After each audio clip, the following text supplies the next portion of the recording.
Even pig food tastes better than this. It's so awful, I can't eat it. My mother-in-law, Diana, started flushing the meal I had prepared down the toilet. I had been so tired of her repeated, unannounced visits, where she complained about my household chores. Still, I thought I should be nice to her and I decided to prepare a meal in an attempt to mend our relationship. However, after just one bite, she threw it away. My son should consider divorcing a woman like you. No matter how hard I tried, I couldn't stop Diana from harassing me to try to get my husband to divorce me, and my anger exploded. I couldn't bear her odd behavior any longer.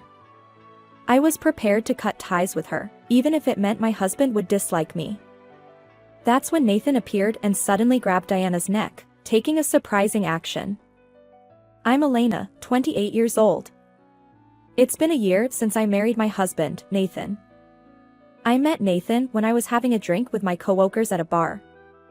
I worked as a caregiver at a nursing home, and he was an office worker.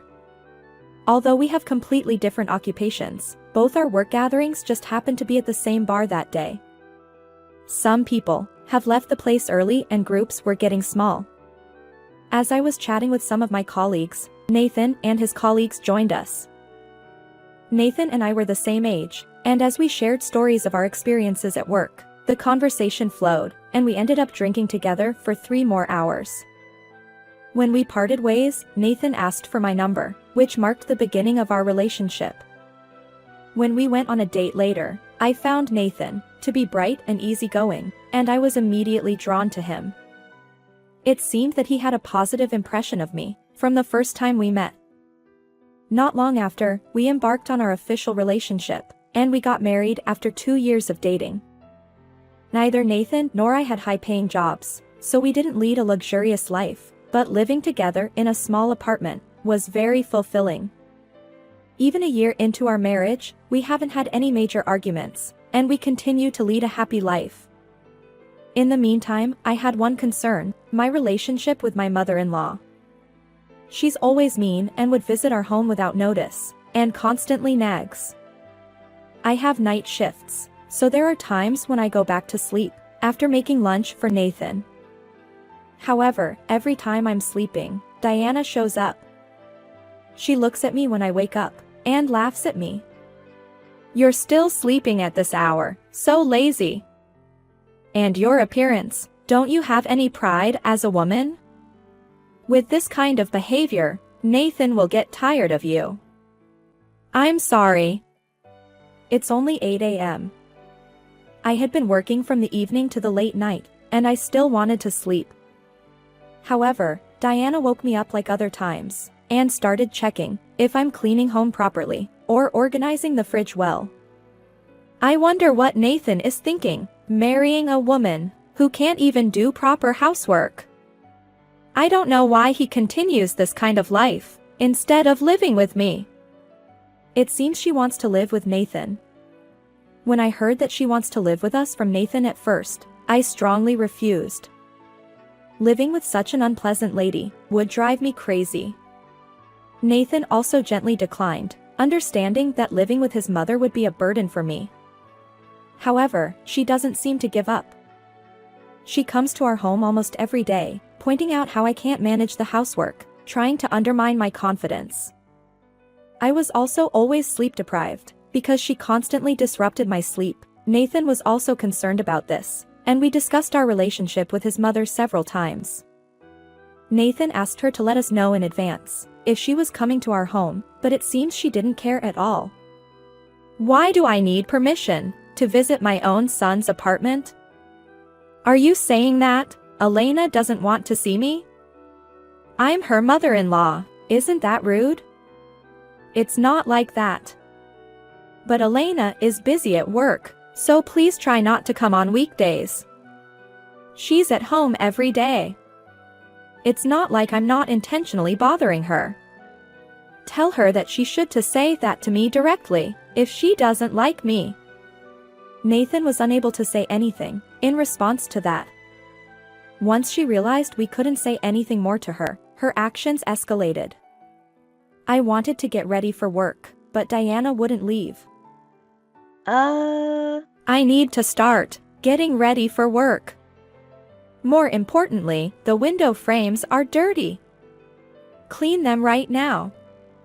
I was almost late for work, because of those things. I had been accumulating stress from dealing with her, but I knew that nothing would change if I continued like this. Since it is difficult for her to change, I decided that I needed to change myself. After all, if I could do the housework perfectly, she wouldn't have anything to complain about. That's why I decided to show her my better side. And just like any other day, she arrived at 8 o'clock in the morning. Good morning, Diana. Would you like some tea? Huh? Oh. I'll have some. She seemed puzzled by my change in attitude. Since I had a day off from work today, I had some extra time. Even though I hadn't slept much, after a night shift yesterday, I had cleaned the entire home in the morning and done my makeup perfectly. After the tea, my mother-in-law toured the rooms. She couldn't say anything, since there was no dust as usual. She furrowed her brow, looking frustrated. Then it was lunchtime. Diana, would you like to have lunch before you leave? Anticipating that she might have a meal here, I had already gone grocery shopping. Well, why not? I'll have it here. I began serving several dishes at the dining table. I'm not bad at cooking, and Nathan always praised my meal. I had confidence. I thought that if she enjoyed my cooking, it might improve her impression of me. Let's eat. She took a bite of roasted chicken, and then covered her mouth. She spat out what she had eaten. What is this? I can't eat this. Huh? I had tasted it, and it was delicious. As I was stunned by her words, she took the meal I had prepared and headed to the bathroom. And to my astonishment, she started throwing away what I had made down the toilet. Wait! Why would you do that? Even pig food tastes better than this. It's so awful, I can't eat it. But that doesn't mean you should throw them away. I bought good ingredients and cooked them for you. She looked at me, about to cry, and smirked. What good ingredients? You tried to feed me cheap quality supermarket stuff, didn't you? You shouldn't be proud making such meal. Anyhow, you've been complaining to Nathan about me, haven't you? Complaining? You're such a sly woman, not saying anything yourself, and making him do it. A woman like you should just break up with my son. I was filled with despair at her words. No matter how hard I tried, she would never acknowledge me. I felt foolish for desperately cleaning early in the morning and making an effort to host her. My anger exploded at her, being mean to me and laughing at me constantly. I didn't want to deal with such a spiteful person anymore. I was prepared to cut ties with her, even if it meant my husband would dislike me. Diana had just disposed of the chicken, and she was trying to flush soup and other items down the toilet. I was contemplating giving her a piece of my mind when suddenly Nathan appeared behind her. He grabbed her by the neck and brought her face close to the toilet. What are you doing? Nathan, stop, please. Elena cooked them all for you, Mom. You should waste it. Nathan had a stern expression as he tried to make his mother eat the discarded food from the toilet. There's no way I can eat something so disgusting. You're insane asking me to eat something that's been thrown in the toilet. The one who's insane here is you, Mom. Nathan loosened his grip on her and yelled, Do you even realize how hard Elena has tried? She has cleaned and prepared meals, even though she's been exhausted from work, just to get along with you. Yet, you flushing them down the toilet is way too much. Diana twisted her face in frustration and looked down. I had discussed it beforehand with Nathan, to make a good impression on her. Today, Nathan had even taken a day off, so we could have a meal together. Elena went out of her way to buy good meat, and asked me what you like. She prepared everything for you. And yet, how could you do this? I had no choice, it was terrible. Then you should have just left it if you didn't want to eat it. There was no need to throw it in the toilet. What's not to like about Elena? Why are you harassing her like this? That's all of her. Nathan, I raised you with so much love and care. You've always been mine, and now you've been taken away from me. I can't just stay quiet. Nathan opened his mouth wide in disbelief. What? So you didn't like me getting married that much? Just because of that, you're harassing Elena like this? It's not just that. It's not like I didn't want you to get married. Then why? I was planning on us living together after you got married. But now you're living separate from me. Elena said she didn't want to live together, right? What a selfish woman. I, too, was left in shock by her words. It's not like I said I didn't want to live with her first. It was Nathan who suggested that we should live together. He wanted at least the early days of our marriage to be spent as a couple, without anyone interfering. I agreed with his opinion, and that's why we started living in an apartment near his parents' house. Nathan is such a sweet, caring son. But refusing to live with me is just unthinkable. It's your influence, isn't it? She was glaring at me with a menacing expression. Not only content with living separately, you even tell Nathan not to come home. Are you trying to drive a wedge between Nathan and me? You're truly a nasty woman. She spat out at me and began shaking Nathan's shoulders. It would be better to divorce a woman like her. She's brainwashing you and trying to make you cut ties with me. You're being deceived. At this point, her delusion is nothing more than wackiness. With her eyes wide open as she confronted Nathan, she appeared far from sane. Mom, cut it out. Elena doesn't think like that. What are you saying? Wake up. Nathan, please come back and stay with me. Why are you so fixated on me? There's also Dad at home, and we live so close. It won't bring us any trouble even we don't live in the same house.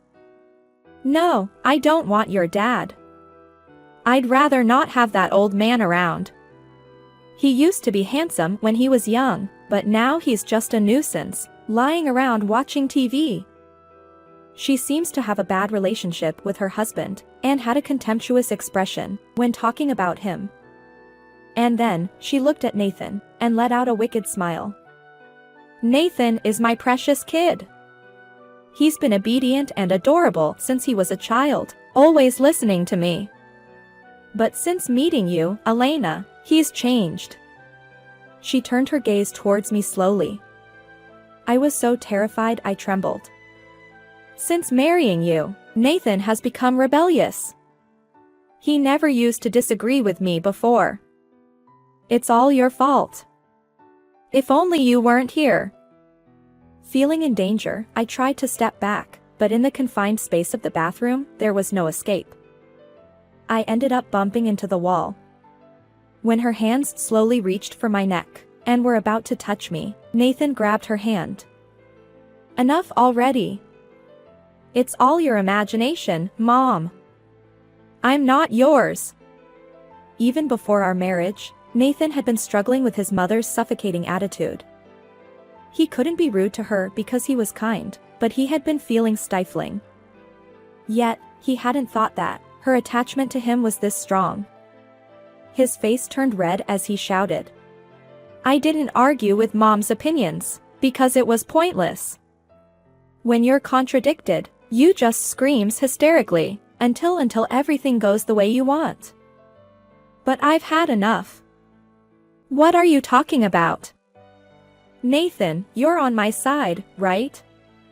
You used to say that you love your mom. That was years ago. Yes, I'm grateful for you for raising me and giving birth to me, but now Elena is the most important thing to me. If you're going to disrupt our life together, I'll cut ties with you.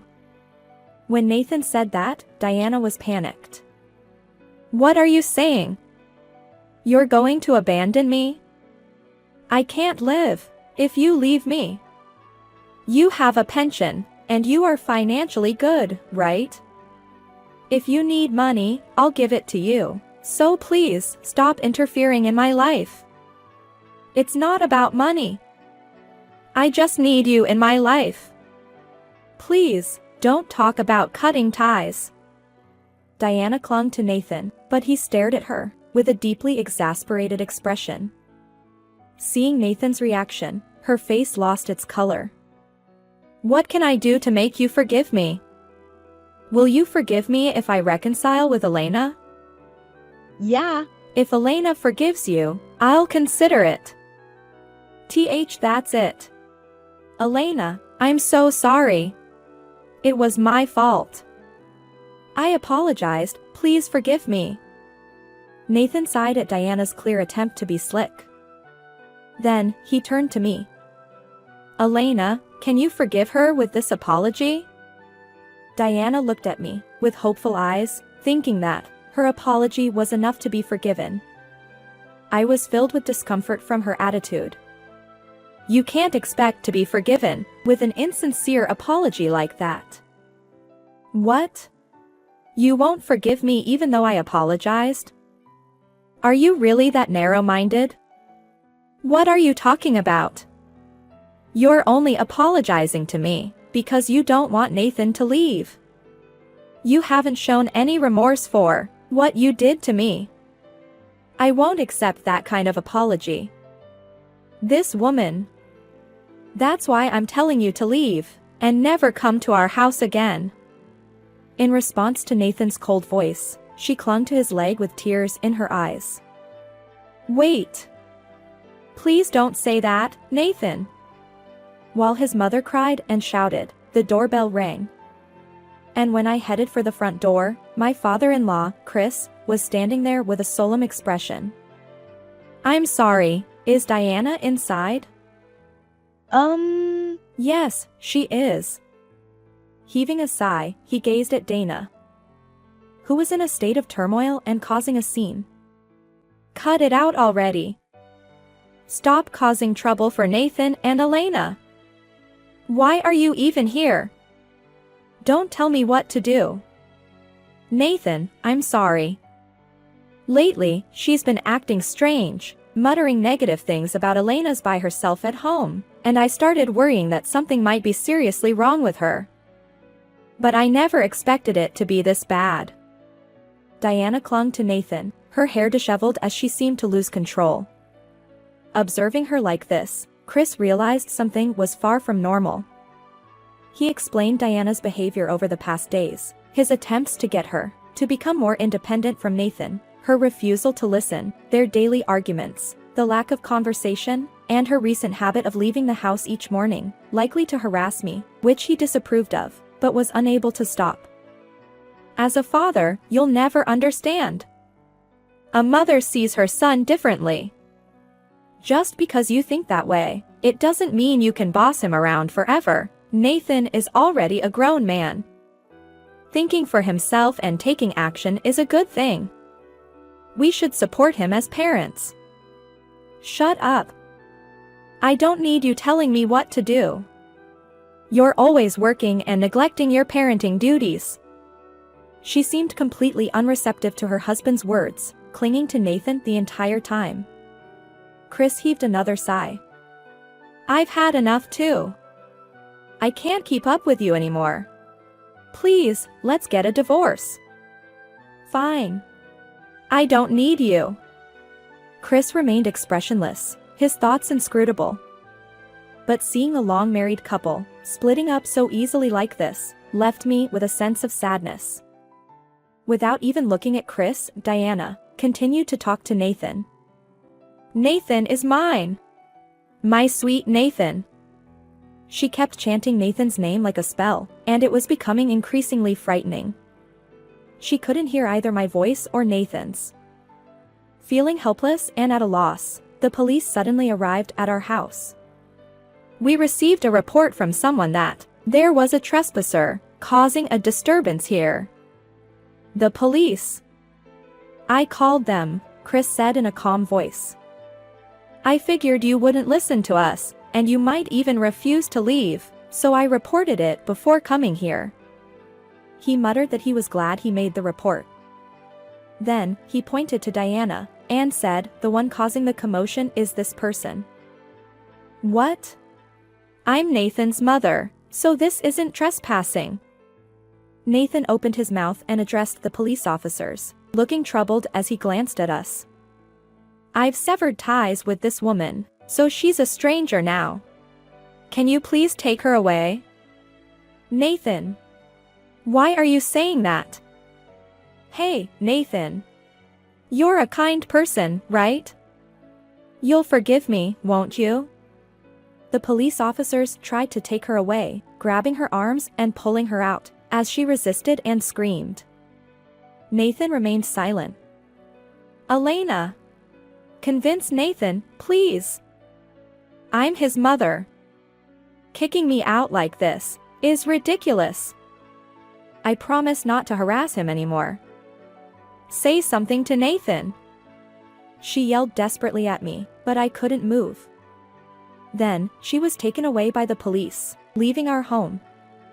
Afterwards, Nathan and I moved, without informing Diana.